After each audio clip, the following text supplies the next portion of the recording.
Assalamualaikum warahmatullahi wabarakatuh. Innal hamdalillah wassalatu wassalamu ala Rasulillah wa ala alihi wa sahbihi wa man tabi'ahum bi ihsan ila yaumil qiyamah. Seiring doa kepada seluruh keluarga para santri dan para santriwati yang senantiasa mencintai kebenaran dan ilmu, semoga apabila di antara kalian ada yang sakit, Allah sembuhkan dengan kesembuhan yang tidak meninggalkan bekas dan kesembuhan yang menjadikan kita bertambah ketaatan kita dan kebaikan kita kepada Allah. Kalau ada yang sedang tersapa dengan rindu ditinggalkan orang yang mereka cintai pada pandemi ini, semoga digenggam hatinya oleh Allah dengan sebuah keyakinan bahwasanya kematian orang yang kita cintai bukan tanda perpisahan, tetapi ini hanyalah jam keberangkatan yang pasti insya Allah diperjumpakan kembali selama syarat dan ketentuan yang berlaku kita tepati, yaitu adalah keimanan yang sama-sama kita miliki. Kalaupun ada yang sedang berjibaku untuk menghadapi pandemi ini, semoga dikuatkan oleh Allah. Semoga tidak hilang prasangkanya kepada Allah Subhanahu wa Ta'ala di dalam setiap irisan takdir yang Allah berikan dalam kehidupan teras kehidupan kita. Seluruh para santri dan para santri yang semoga Allah rahmati dan Allah kuatkan dan serta dipanjangkan umurnya di dalam ketaatan. Tentunya kita mengetahui betul bahwasanya pandemi ini memiliki efek domino yang luar biasa. Bukan hanya menjadikan sebagian dari kita gugur menghadapi pandemi ini, dan pasti gugurnya mereka ada hikmah besar yang Allah berikan dalam kehidupan kita dan kehidupan manusia secara umum.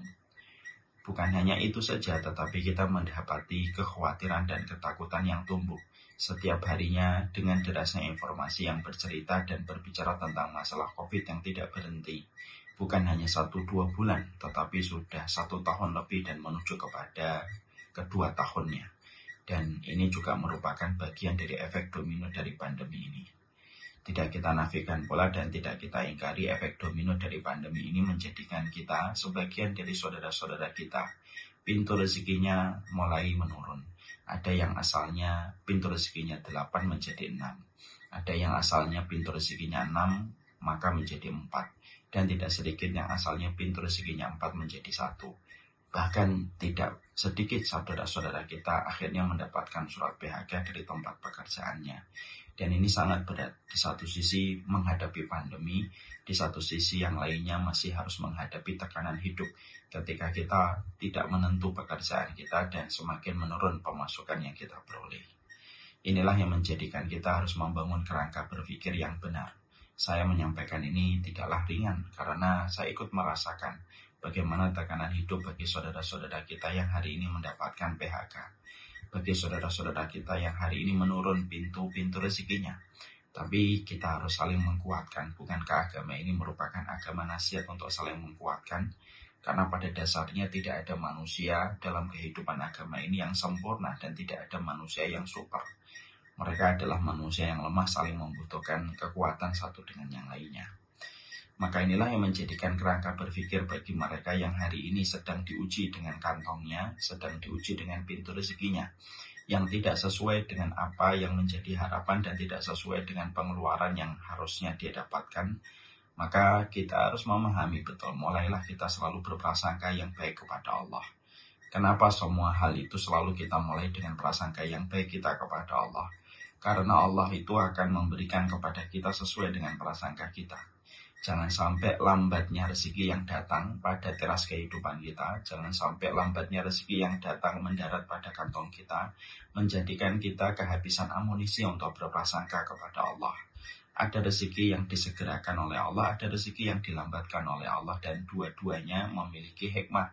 Dan Allah memiliki tujuan di dalam melambatkan ataupun mempercepat rezeki itu kepada kehidupan kita.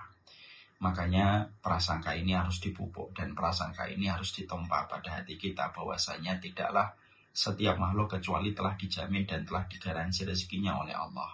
Kalaupun lambat rezeki itu datang, maka mintalah tolong kepada Allah.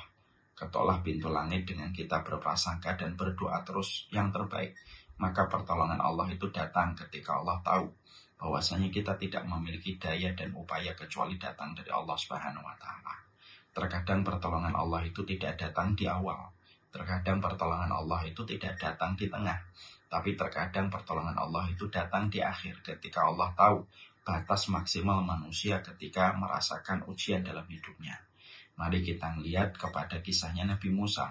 Pertolongan Allah kepada Nabi Musa ketika Nabi Musa dikejar oleh Fir'aun tidak datang di awal Nabi Musa keluar dari Mesir. Tidak datang ketika perjalanan Nabi Mesir menuju ke lautan, tapi justru datang ketika Nabi Musa sudah di depan lautan. Di depannya lautan, di belakangnya Fir'aun.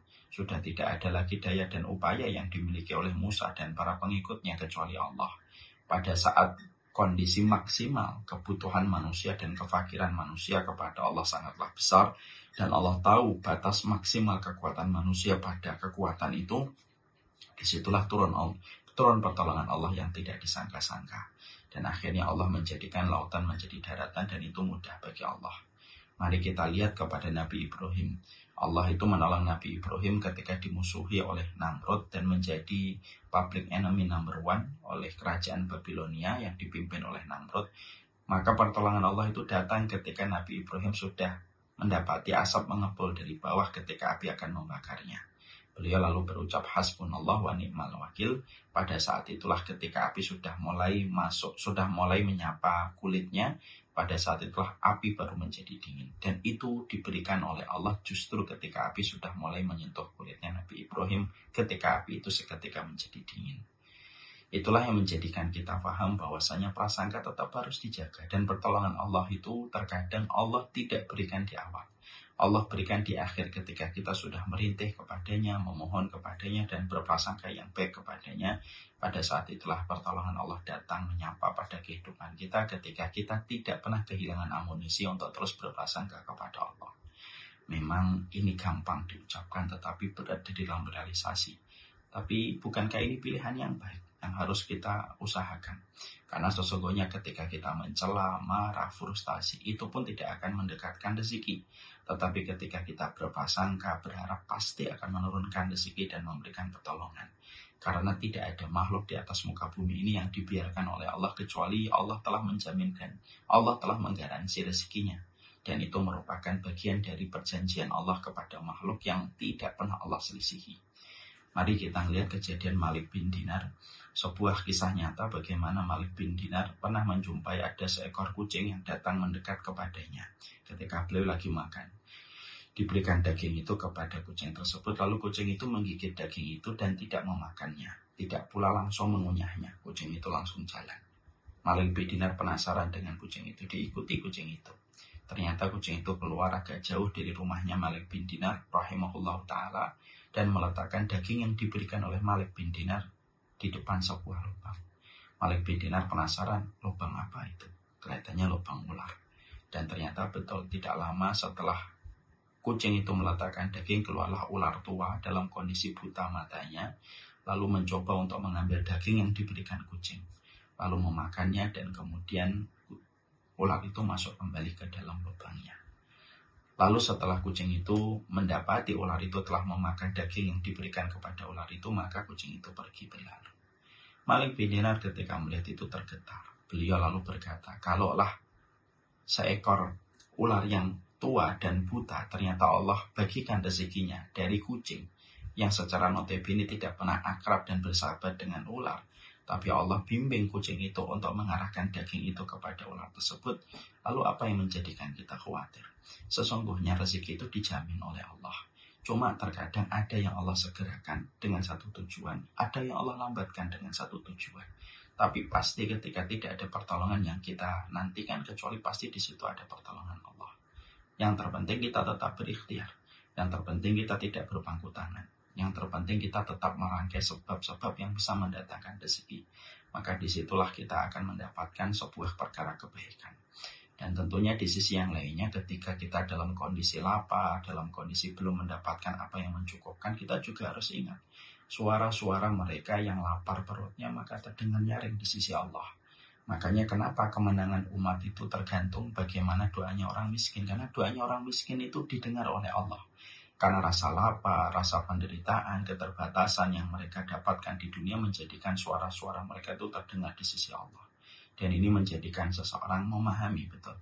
Ketika Allah sempitkan, ketika Allah kemudian turunkan beberapa mata pencarian kita, bukan karena Allah membenci kita, Bukan karena Allah ingin mendolimi kita, tetapi sesungguhnya Allah ingin melihat bagaimana prasangka kita. Allah ingin melihat bagaimana kita berkeyakinan kepada apa yang menjadi sifatnya Allah. Ketika Allah telah mensifati dirinya dengan kata Ar-Razzaq. Dan Allah kemudian ingin supaya kita lebih banyak berdoa dan banyak berdoa. Dan janganlah, kata Rasulullah, janganlah lambatnya rezeki yang datang. Janganlah lambatnya rezeki yang datang kepada kita menjadikan kita memotong mata rantai rezeki itu dengan cara yang haram dan cara kemaksiatan yang dibenci oleh Allah. Tetap bersabar, tunggulah pertolongan Allah. Karena pertolongan Allah itu datang kepada mereka yang senantiasa terus berprasangka yang baik kepada Allah Subhanahu wa Ta'ala. Makanya ada sebuah kisah nyata, ibu saya dulu ketika beliau dan bapak sedang mengalami ujian turbulensi ekonomi, ketika bapak baru saja keluar dari pekerjaannya, maka kemudian saat itu hampir-hampir mereka tidak punya pegangan uang. Ibu cerita ada sebuah mesin mesin jahit gitu ya, butterfly, yang kemudian dimiliki oleh ibu. Ibu berkeinginan untuk menjual, baru berkeinginan, tiba-tiba diketok pintu rumah kita, kata ibu saya. Lalu kemudian pintu rumah itu dibuka dan ternyata ada orang yang tiba-tiba berkata, "Ibu jual mesin jahitnya ya?" Ibu bingung karena ibu belum menceritakan ke siapapun. Kemudian ibu agak bingung, tapi karena kebutuhan untuk segera menjual mesin jahit itu lebih besar, akhirnya beliau mengalahkan berbagai macam berkecamuknya pikiran beliau. Beliau berkata iya dan lain sebagainya. Lalu akhirnya terjadi tawar-menawar dan tersepakati 300.000. Maka ketika sudah ada kesepakatan 300.000, uang diberikan. Lalu bapak-bapak itu, laki-laki tersebut berkata, "Bu, saya tidak bawa mobil, saya belum bisa membawa mesin jahitnya. Mesin jahitnya nanti akan saya ambil, Bu, besok itu, kalau saya sudah ada mobil." Maka ibu pada saat itu langsung berkata, "Wah, kalau gitu saya kembalikan uangnya. Saya baru terima uangnya kalau mesin jahitnya sudah diambil." Lalu bapak itu memaksa dan berkata, "Jangan, Bu, saya khawatir nanti malah uangnya kepake yang lainnya. Tolong aja, terima aja dulu, Bu. Anggap aja saya nitip barang saya di sini." Karena ibu pada saat itu agak sedikit dipaksa sama laki-laki tersebut, ya akhirnya beliau terima. Lalu kemudian selang hari, 1 hari, 2 hari, 3 hari, maka laki-laki itu tidak pernah datang. Sampai kondisi ekonomi keluarga membaik, laki-laki itu tidak pernah datang. Makanya ibu semasa hidupnya pernah wanti-wanti kepada saya, "Nak, nanti kalau bapak dan ibu sudah meninggal, kamu ini menjadi milik kamu. Tetapi ada satu hal yang tidak menjadi milik kamu." Saya bertanya, "Apa itu?" "Mesin jahit itu." Mesin jahit itu miliknya orang yang kita tidak tahu siapa, yang datang memberikan uang 300.000. Dia nitip mesin jahit itu di sini dan tidak pernah diambil. Makanya Masya Allah ya, kisah nyata ini tentunya menjadi sebuah motivasi bagi kita. Pertolongan Allah pasti datang. Pertolongan Allah pasti datang. Karena Allah tahu. Karena Allah sudah mengabarkan kepada kita, la yukallifullahu nafsan illa wus'aha. Allah tidak pernah memberikan beban kepada kita kecuali sesuai dengan apa yang menjadi kemampuan kita. Dan inilah yang kemudian kita harus miliki. Prasangka yang baik dan keimanan kita, serta bagaimana kita berdoa setiap waktunya kepada Allah. Maka ini merupakan cara langit untuk menyelesaikan berbagai macam kebutuhan kita kepada Allah. Sembari kita memperbanyak doa-doa kita kepada Allah di dalam meminta rezeki kepadanya di waktu-waktu yang mustajab. Habis adzan kita memperbanyak doa kita kepada Allah ketika sujud, ketika sebelum salam. Maka berdoalah untuk memohon kepada Allah itu rezeki. Karena sesungguhnya waktu-waktu yang mustajab dalam hari-hari yang kita lewati merupakan prime time-nya kita untuk mengetuk pintu langit dan Allah segera memberikan pertolongan dalam kehidupan kita. Jangan putus dari doa yang kita panjatkan kepada Allah, karena tanda kejujuran kita di dalam berdoa adalah terus meminta dan terus memohon kepada Allah Subhanahu wa Ta'ala. Kemudian yang ketiga, sempatkan untuk sempat membantu orang walaupun tidak dengan materi, walaupun membantu orang mengangkat barangnya, walaupun membantu orang dengan senyuman ataupun apapun. Karena sesungguhnya ketika kita terus mewakafkan diri kita untuk rela dan mudah untuk membantu orang, maka pada saat itu kita akan mudah dibantu sama Allah. Wallahu fi aunil abdi ma damal abdu fi auni akhihi. Maka inilah yang menjadikan kita harus memiliki konsep berpikir ketika pandemi ini menimbulkan efek domino dalam kehidupan kita, terutama dalam masalah ekonomi. bagi saudara-saudara kami, bagi keluarga dan keluarga, bagi kerabat yang kami cintai. Kalau ada yang sedang tersapa dengan ujian bernama harta, bernama rezeki, maka sesungguhnya satu, teruslah berprasangka yang baik kepada Allah. Janganlah lambatnya rezeki ini yang datang menjadikan kita memutus mata rantainya dengan mengambilnya dengan cara yang haram. Ya, teruslah kemudian kita yakin kepada pertolongan Allah, karena pertolongan Allah itu terkadang Allah tidak berikan di awal, tidak Allah berikan di tengah, tapi Allah berikan di terakhirnya. Ketika Allah ingin sering mendengar rintihan dan doa-doa panjang yang kita panjatkan kepada Allah setiap waktunya. Dan yang penting pula adalah banyaklah berdoa di waktu mustajab dan seringlah membantu orang dengan apa yang kita mampu, dengan tangan kita, kaki kita. Maka sesungguhnya mudah bagi Allah untuk mencukupi apa yang telah menjadi kewajiban Allah. Dan kewajiban Allah adalah memberikan rezeki kepada setiap makhluk yang Allah ciptakan.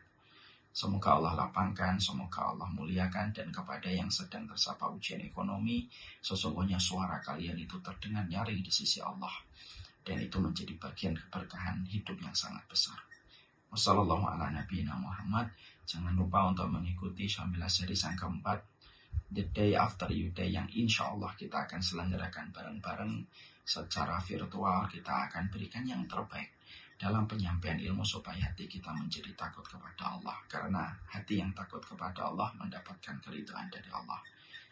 Segera daftar ke nomor WA, kemudian atau langsung klik kepada Musfid registrasinya. Semoga Allah kumpulkan kita terus dalam setiap taman ilmu yang kita miliki. Wassalamualaikum warahmatullahi wabarakatuh. Assalamualaikum warahmatullahi wabarakatuh.